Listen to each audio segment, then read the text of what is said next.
E como uma coisa que não é dada devida atenção pode gerar gatilho para outras coisas, né? Ô, Cris, eu ia perguntar o seguinte para você. Em sala de aula, você não acha que... Eu acho que um erro da sala de aula da escola é você não trabalhar os alunos individualmente. Como posso dizer? Numa sala de aula tem 30, 40 alunos e o professor meio que trata todos esses 30, 40 alunos como se fossem iguais, como se fossem robôs, pessoas, entre aspas, digamos, robôs, entre aspas, que são com o mesmo tipo de funcionamento e que tem que responder de tal forma. Mas os alunos são pessoas diferentes, com habilidades diferentes, com maneiras diferentes e jeitos diferentes de lidar com tudo, né? Você acha que essa falta de lidar individualmente com o aluno não atrapalha um pouco e pode gerar talvez até uma insegurança, porque insegurança essa insegurança desencarregar em uma ansiedade, né? Porque você fica tão inseguro de falar, tão inseguro de dizer, de se expressar em público, que isso se torna uma ansiedade, como o Gabriel tinha dito agora há pouco, pessoas com medo de dizer e etc. E tal. Como que você vê essa situação? De conversar, né? E eu não só acho, como eu tenho certeza, viu, Vini? Porque quando a gente fala, né, desse que você coloca assim, tratam como todos fossem iguais. Tem até uma pesquisa que eu acho incrível, que é a pesquisa da média. Isso existe mesmo, né? Se eu não me engano, até cheguei a compartilhar com o Gabriel e com o grupo.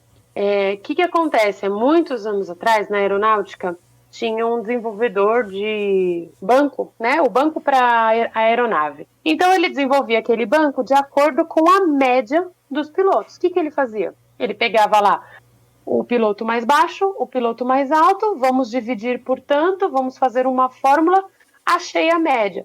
Então, ele fez um banco atendendo a média dos pilotos. Só que o que acontecia?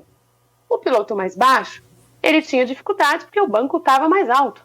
O piloto mais alto tinha dificuldades porque o banco estava mais baixo, porque a média não atendia essas duas pontas e nem outros mais. E foi aí que inventaram o banco com regulagem, que é o que hoje a gente vê até em carros, né? Os bancos que regulam. E isso foi, entre aspas, teletransportado para a escola de aula, sala de aula, perdão. Por quê? Porque é muito colocado a média, primeiro média de nota, né? Segundo, a turma está alcançando a média. Não é a turma, é o que você colocou, é o individual, é cada aluno. Qual que é a competência que esse aluno tem? Porque nem todo mundo tem as mesmas competências. Podemos desenvolver? Devemos. Então, por exemplo, um aluno que talvez não tenha uma certa habilidade na leitura, eu posso, se eu tiver esse olhar e não ficar realmente só olhando a média ou generalizando, eu posso ajudá-lo a desenvolver essa competência e essa habilidade. Então, o quanto é interessante esse olhar individual para o professor ser, sim, um mediador desse desenvolvimento, ele poder instrumentalizar os seus alunos. Porque se a gente ficar somente olhando, a turma no geral é boa, o que significa isso? É muito vago essa ideia. Eu ia complementar que significa que tem alunos, a turma no geral é boa. Tá, então o que diz é que tem alunos acima da média, alunos muito abaixo da média, né? Será que se tratássemos individualmente os alunos, não teria, talvez, não seria melhor isso, né? Com certeza. O grande X da questão que eu já escutei é assim, mas a gente não tem tempo para isso, porque a gente tem que dar conteúdo. Eu entendo que a demanda, porque eu atuei como professora por quase 15 anos. Eu entendo que a gente tem sim um cronograma, que a gente tem uma demanda, é o livro, é a página, é não sei o que, tem que documentar. Eu acredito que isso também, se fosse de uma forma desconstruído e feito uma reforma também na forma de avaliação, acho que isso também ia ajudar muito o professor. Mas eu não vejo a falta de tempo como desculpa, né?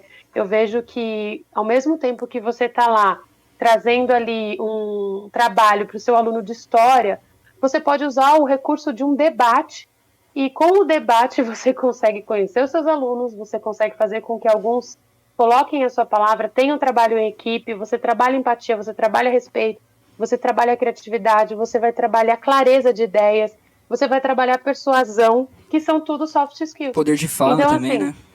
E com certeza. E então, esse há medo, maneiras, né? Sim. Esse medo Com de não certeza. falar. Com E certeza.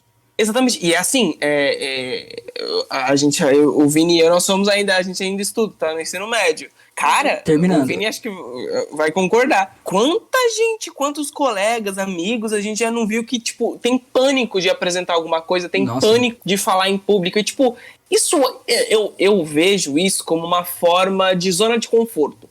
Então, por exemplo, o aluno, poucas vezes a gente tem voz. Então, eu não tô falando nem de apresentar um trabalho, de apresentar, sabe, fazer uma dissertação, não é nada disso, não tô falando disso, porque isso tá baseado no professor. Então, o professor, ele passa a figura de alguém benevolente, então eu lhe dou a vez, eu lhe dou a fala, mas de acordo com aquilo que eu já pré-estabeleci. Eu vejo de uma maneira diferente. Eu acho que o aluno, ele tem que sim ter a vez, ter a voz. Não é porque o professor ele é uma pessoa benevolente ou porque o professor está dando uma chance. Não. É porque ele tem, porque é direito dele. Exatamente. E esse pânico de falar, ele vem de uma zona de conforto. Por quê? Porque o aluno, ele não está acostumado a falar, ele não está acostumado a se expressar. E aí, na fala, como você muito bem colocou, né, Cris? É legal quando você tem um professor que eu, enquanto aluno, né? Putz, eu já tive vários professores que, mano, você quer fazer uma apresentação sobre a Revolução Francesa, seguindo essa linha de história? Faça, mas você pode fazer um desenho, você pode fazer uma dissertação, você pode escrever um texto, fazer um banner, enfim, fazer um gráfico, não sei, faz do seu jeito. Por quê? Porque você está explorando as competências próprias do aluno, e aquilo que ele gosta, aquilo que ele se identifica.